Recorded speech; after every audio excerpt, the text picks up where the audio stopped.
ఆయన దగ్గరికి వెళ్ళినప్పుడు ఒక్క 3 గుంజీలు తీస్తే చాలు పరవశించిపోతాడు.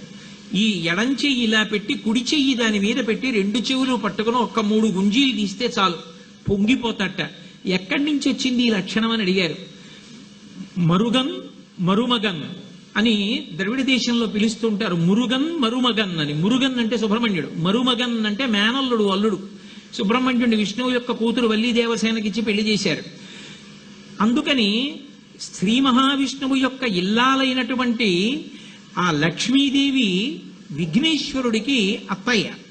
అలాగే శ్రీ మహావిష్ణువు యొక్క చెల్లెలు పార్వతీదేవి నారాయణి నారాయణ.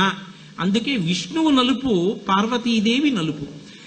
మరి విఘ్నేశ్వరుడు పార్వతీదేవి యొక్క కుమారుడు కనుక శ్రీ మహావిష్ణువుకి మేనల్లుడు అవుతాడు. మేనమామల ముద్దు మేలైన ముద్దు. ఓసారి ఎందుకో వైకుంఠానికి తీసుకెళ్లాడు. మేనల్లుడు కదూ సంతోషంగా తీసుకెళ్లి అక్కడ సుదర్శన చక్రం పెట్టుకున్నాడు. ఇదేమిటో బాగుందని తీసి తొండంలో కింద పెట్టి మింగేశాడు. అయ్యబాబో ఇది శత్రు సంహారకమైనటువంటి సుదర్శన చక్రం రా, దీన్ని మింగేశాడు పిల్లాడని ఎలా బయటికి తెప్పించాలో అర్థం కాక విష్ణువు మొట్టమొదట ఆ పిల్లాడి ముందు ఇలా చెవులు పట్టుకుని గుంజీలు తీశాడు.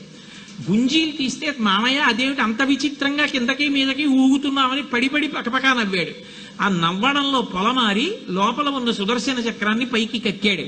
పైకి కక్కడానికి విష్ణువుకి సాధనంగా ఆనాడు గుంజీలు తీశాడు కనుక ఎవరు గుంజీలు తీస్తారో వాళ్ళని చూసి సంతోషించి అనుగ్రహిస్తూ ఉంటాడు.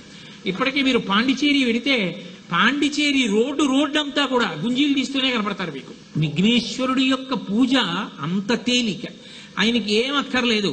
కాస్త ఒక్క గరిక పోగు తీసుకెళ్లి ఆయన పాదాల మీద వేస్తే చాలు పరమ ప్రసన్నుడవుతాడు.